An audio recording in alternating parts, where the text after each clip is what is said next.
Marie-France Garot, depuis De Gaulle, depuis Pompidou, la droite, pour vous, a changé en France? Oui, parce que De Gaulle, il n'y avait pas de droite. Il n'y a pas eu de droite au Parlement français après la Libération jusqu'à Giscard. De Gaulle, c'était pas la droite? Non, mais attendez, non, certainement pas. C'était le Rassemblement des Français, au contraire.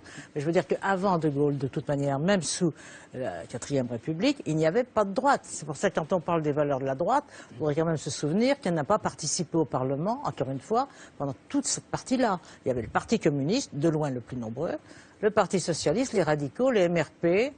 La droite, au début, c'était Thiessier-Vaillancourt. Et puis après, c'était le poujadisme.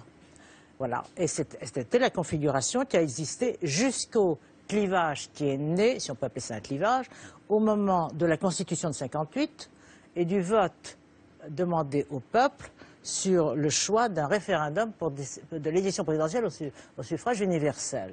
Alors là, mais pour des raisons en grande partie tactiques, tous les partis, tous les groupes plus exactement du Parlement ont voté contre pour une excellente raison. C'était eux qui le choisissaient, le président de la République avant. Alors on n'aime jamais qu'on vous enlève la principale compétence qui vous a été donnée. Bon, et voilà. Et de toute manière, la droite n'existait pas jusque-là. Elle n'existait pas. Et du temps de Pompidou, il n'y avait pas de droite et de gauche. Il y avait une majorité pour le président, point. Les droites et gauches étaient absolument et radicalement exclues. Le premier mouvement de fond est venu un peu de Giscard, qui a accepté l'idée de la cohabitation, même s'il ne l'a pas pratiquée, et surtout de François Mitterrand. François Mitterrand qui était un homme de droite, il faut bien le dire, fondamentalement. La droite, elle commence à être Mitterrand. Oui, non, mais c'était un homme de droite par ses racines, son éducation, etc. C'est pas contestable. Bon. Et il a compris qu'il fallait, comment dirais-je, une propulsion en face de De Gaulle. Et il a rassemblé la gauche, toute la gauche, qui s'est empêché d'ailleurs de laisser traîner un peu après. Bon, mais c'était un effet de masse contre De Gaulle. Bon, puis après, on a continué.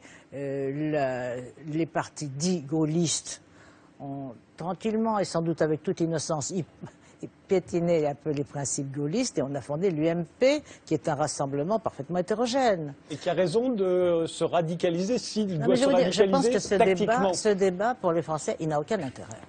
Il n'a aucun intérêt. C'est un combat de mecs dans un tunnel. Hein. Bon, c'est vrai, la droite est plutôt conservatrice et la gauche plutôt populaire. Vous savez aussi que De Gaulle avait dit, le drame de la France, c'est que la droite n'est plus nationale et que la gauche n'est plus populaire. Et je crois que ça résume assez bien la situation. Ce que les Français attendent, et ce qui était le génie de Gaulle, c'est d'avoir dit, c'est le peuple. La démocratie, c'est le pouvoir du peuple. Régis Debray dit, un État ou une nation, c'est un peuple, des frontières et une transcendance. Nous avons toujours un peuple, nous n'avons plus de frontières et nous n'avons pas beaucoup de transcendance. Alors l'État ou la nation sont tout de même en péril redoutable. On pourrait même se demander s'ils existent encore en tant que tels, juridiquement et politiquement. Alors les discussions entre Copé, Fillon et autres, ça n'a mais aucun intérêt. Il n'y a pas de différence entre eux? Peut-être dans le langage, oui. Mais c'est interchangeable, c'est interchangeable. Et d'ailleurs, je pense que les Français le ressentent comme cela. Les Français se demandent comment ils sont gouvernés et pourquoi. Puis il y a des choses qu'ils ne comprennent pas. Par exemple, sur un événement récent. Je sais, parce qu'en ce moment, je suis à la campagne et bon, on travaille ensemble. Donc là, elle m'a dit, expliquez-nous pourquoi on condamne des députés socialistes qui refusent de voter un traité dont le président avait dit qu'il n'était pas bon. C'est difficile à expliquer, il faut reconnaître. Ils trouvent que c'est incohérent. Et ils se disent, bon, on n'est pas gouverné finalement. On ajoute comme ça, tantôt dans le sens du vent, tantôt dans le sens du vent. Voilà, je crois que c'est cela. Et en plus, je crois que c'est vrai. Parce que, pour une raison de fond, je vous ai dit ça 10 fois sur votre antenne. Alors ne le redites pas. Nous ne sommes plus un État. La France n'est plus un État. Nous n'avons plus aucun pouvoir d'État. Nous n'avons plus le pouvoir, comme je l'ai dit, de battre monnaie, de faire les lois, de rendre la justice ou de décider de la paix et de la guerre. On avait encore un pouvoir parlementaire de voter le budget. On l'a perdu il y a 15 jours dans le vote de ce malencontreux traité. Par conséquent, on agite vaguement le secteur, mais la marge de manœuvre, elle est asymptotique à zéro. Donc vous voulez dire que le débat entre la droite molle et la droite forte... Ça ne concerne que les droites.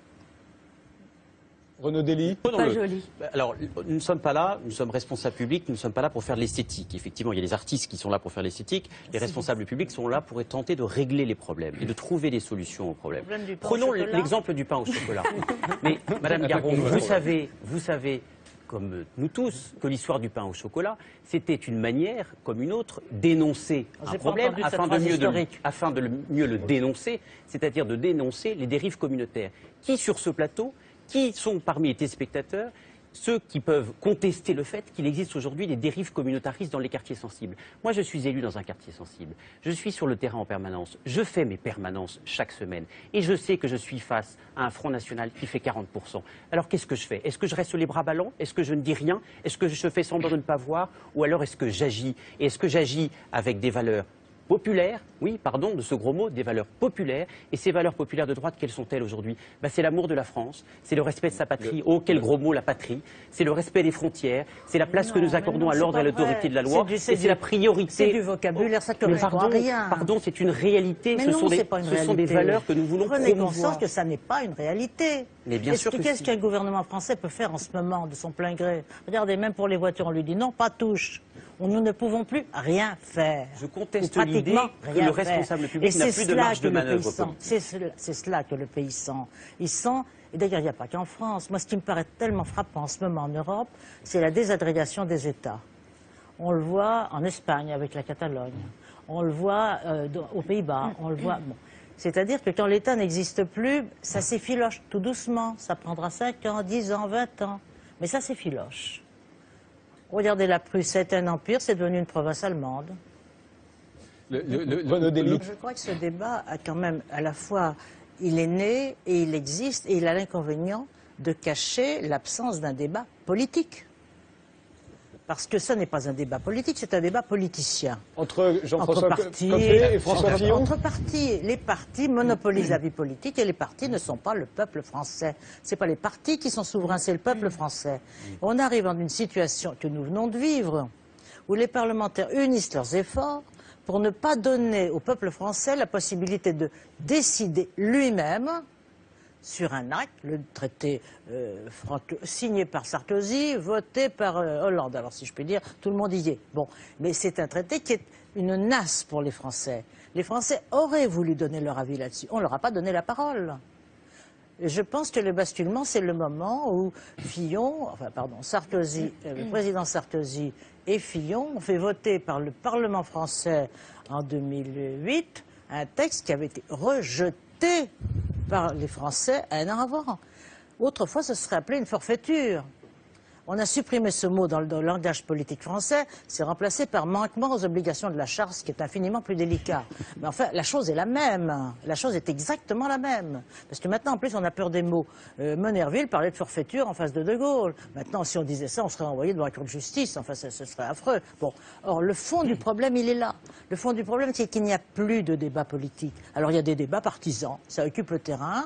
Ça ne sert rigoureusement à rien, sauf à faire réélire à chaque élection présidentielle le leader de celui qui a été battu la fois d'avant. Bon, et comme d'habitude, le centre se divisera en 3 morceaux. À l'arrivée, c'est toujours comme ça. Il y a un centre-centre, un centre-droit, un centre-gauche, et puis après, on les remet ensemble et ça recommence. Enfin, moi, j'ai connu ça pendant 30 ans. Hein. Bon, c'est pas nouveau.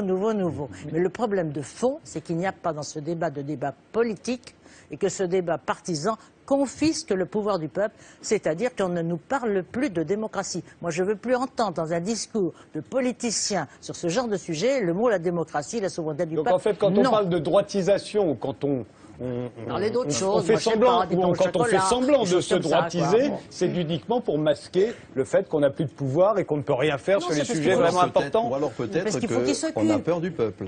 Ou qu'on a peur du peuple. Geoffroy Dudier. Justement, plus que jamais, on a envie de l'incarner et de le représenter. Mais vous ne l'incarnez pas, vous n'êtes pas élu. Si, je suis élu. Non, ouais, vous êtes élu, mais le parti je suis élu, je suis sur le terrain. Mais le parti n'est pas élu. Le parti n'est pas élu. Un parti n'est pas une réalité politique. Mais moi, je ne parle pas au nom de mon parti, je parle au nom de ce que je crois. Bon, je parle au nom des valeurs que j'ai envie d'affirmer haut et fort. Oui, mais d'accord, je suis tout à fait d'accord. Voilà, je parle avec mes tripes et avec mes idéaux. Et je pense que ce n'est pas un débat politicien, mais que c'est un débat politique, que c'est un débat de valeurs et que c'est un débat aussi, naturellement, de stratégie politique, puisqu'il faut aussi se dire les choses comme elles sont, et que je suis persuadé que si la campagne de Nicolas Sarkozy de 2012 a été, contrairement à ce que vous pensez, Renaud Dely, un succès... Est-ce qu'il y a une droitisation ou est-ce que c'est le peuple, les valeurs du peuple? C'est ça, voilà, c'est ça. Moi, je m'en fiche, c'est pas vrai. Bon. Non, mais je crois que ce débat est quand même quelque chose de surréaliste. On est dans une période dramatique. Nous n'avons plus de pouvoir d'État. Nous sommes dans une crise qui va s'aggraver. Nous allons être dans une situation absolument désastreuse. Il n'y a aucune chance qu'on tienne les engagements qu'on a pris, bien entendu. Il va falloir un moment que l'Europe éclate, soit parce que l'Allemagne sortira, quand elle se sentira assez forte, soit parce que d'autres sortiront. Mais ce système n'est pas viable. Les gens censés le savent. Alors on est en train de discuter du sexe des anges sur les c'est pas nous, c'est eux. Non, ça n'a pas de sens. Ça n'a pas de sens. C'est pour ça que ça n'intéresse pas les gens. Qu'est-ce qu'on va devenir dans une situation dans laquelle on n'a plus les moyens d'agir? Or, on est sur une pente qui ne peut que s'aggraver. Bon, ça, c'est vraiment quelque chose qui peut amener une situation révolutionnaire. On peut imaginer qu'il y ait le retour de l'idée impériale, c'est-à-dire des cantons, des provinces, et puis un empire qui serait un empire européen.